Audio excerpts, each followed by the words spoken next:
इस जो सर्व धर्म समाज की एक कमेटी बनकर के आयोजन समिति ने ये जो इतना एक सामाजिक सौंदर्य के वातावरण का इतना बड़ा सम्मेलन बुलाया है, मैं संपूर्ण कमेटी को मेरी तरफ से बहुत बहुत बधाई देता हूं, धन्यवाद ज्ञापित करता हूं कि आपने इस देश को एकजुट रखने के लिए, फड़ौदी को एकजुट रखने के लिए आपने जो मुहिम चलाई है उसका मैं बहुत बहुत आपको धन्यवाद ज्ञापित करता हूं।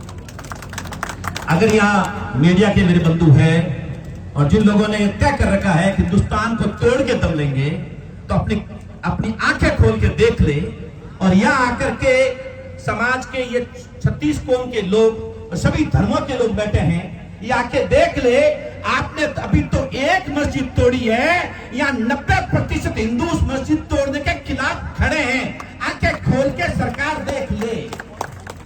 किसी भी कीमत पर, कोई भी कीमत पर कितनी कीमत चुकानी पड़े, ये तो सबको ही पता है कि वर्तमान सरकार जो काम कर रही है, आपने बोला नहीं, और ईडी, इनकम टैक्स और कोई भी सरकार का बड़ा महकमा आपके खिलाफ आके खड़ा हो जाता है।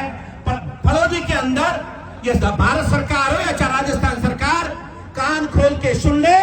अगर किसी भी मुस्लिम भाई पे अंगुली उठाई, हिंदू भाई सबसे पहले वो अंगुली तोड़ने के लिए सबसे आगे होगा, और ये करण सिंह उचेड़ा उसका सबसे पहले नेतृत्व करने के लिए आएगा।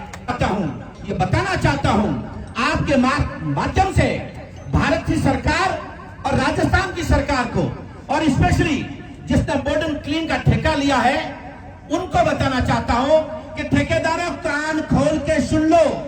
ये भारत जब आजाद हुआ था तो केवल हिंदुओं ने ठेका नहीं लिया था, 36 कौम के लोग और सभी धर्मों के लोगों ने ठेका लिया था। और याद नहीं है तो सुनो मेरी बात। मौलाना अब्दुल कलाम आजाद साहब कौन थे, उनकी क्या भूमिका थी? अगर आप पढ़े लिखे हो तो बताओ, खान अब्दुल गफ्फार खान साहब का क्या रोल था हिंदुस्तान को आजाद कराने में? अगर आपको और भी अकल नहीं है, हकीम अजमल खान साहब कौन थे जिन्होंने हिंदुस्तान को आजाद कराने में ले क्या काम किया था? आपको अगर इतना पता नहीं हो तो डॉक्टर मुख्तार अहमद अंसारी साहब, उनका क्या रोल था?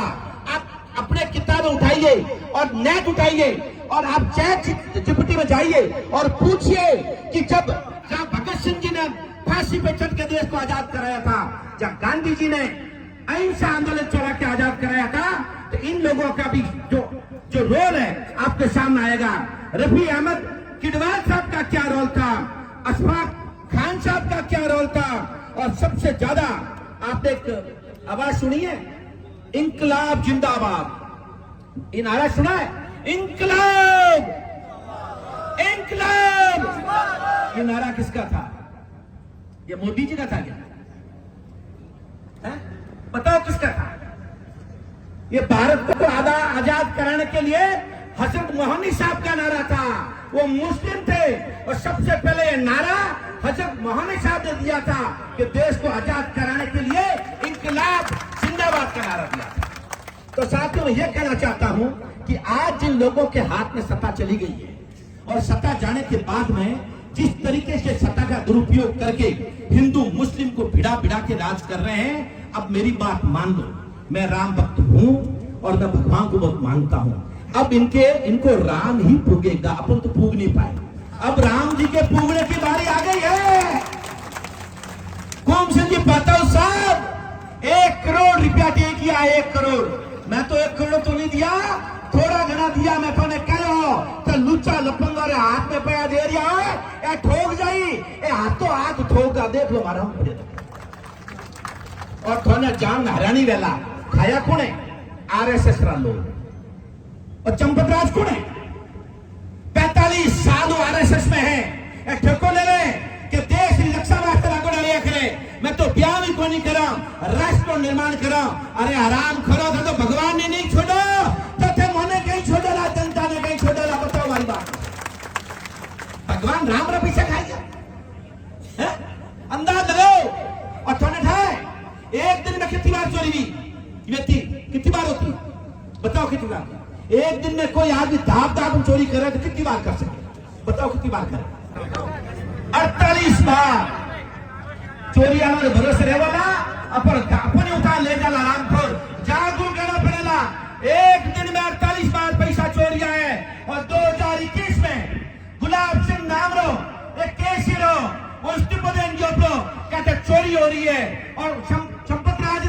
और मिश्रा जी ने इस्तीफा दे दिया कि भाई साहब हमारे और घरों में चोरी हो रही है, वो कैशियर वो क्यों एक दिन में 48 बार चोरी हो रही है।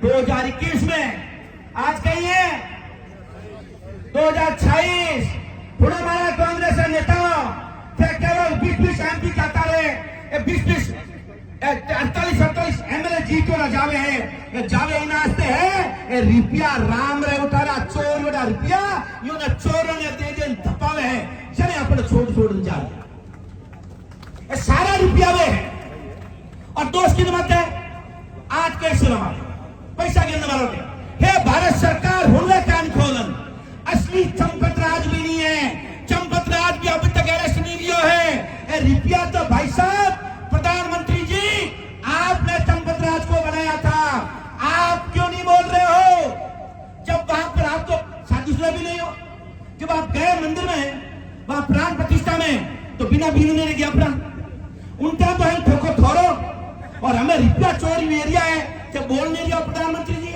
क्यों नहीं बोल रहे हो प्रधानमंत्री जी बोलो और गृह मंत्री जी कहीं हाल है राम लोग ठोके उड़ा बताओ कहीं हाल है आज तक भाई साहब कदे राम मंदिर में किया ही कोई अपने बेटा कहते राम मंदिर नहीं जाओ मैं आपका नहीं चाहूं कहते है करो 2.5 साल निकल गया लाला 6 मिनट लातो ठोको गाड़ दे मामले 2 साल हो बची हो साथी 2 साल बाद में प्रशासन हो ये जो तोड़ी है ना यहाँ थाली पाची मस्जिद बढ़ावे तो कांग्रेस पार्टी अभी बैठी है कि हमारा रहमतुल्लाह साहब और सब जना सलीम भाई और सब जना कह रहा था ताज मोहम्मद जी कि भाई आप सभी धर्मों और मत एहसान है हमारी बात सुनो एहसान वो हिंदुत्व एहसान नहीं है वो मिनटपड़ा है आप 36 कौम में आओ हो और सभी धर्मों में भेड़ा हो और मैं आज जीवता बैठा हूं मारे जीवता जी अगर तुम्हारे साथ अत्याचार हो रही है और मैं आंसर साथ दी दो तो मैं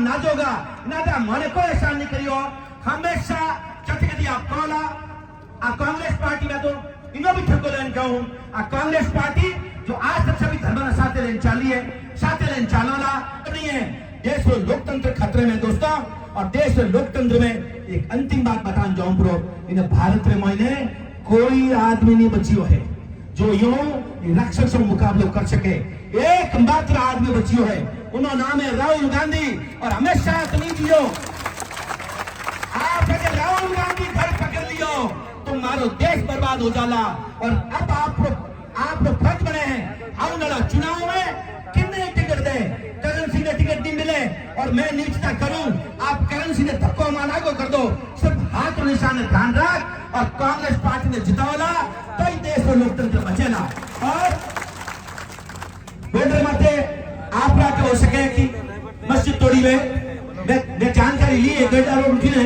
वो तो काफी हिंदुओं का घर भी टूटा है तो मामला हो नहीं है तो सबने चपेट में लेवे यो टारगेट आ है कि मैं हिंदू मुस्लिम ने लड़ावा पर अपनी जो तेजी बरी है अपना बात जो तेजी राखी है एक बात अंत में कहूंगा जब हिंदुस्तान पाकिस्तान अलग हो रहा था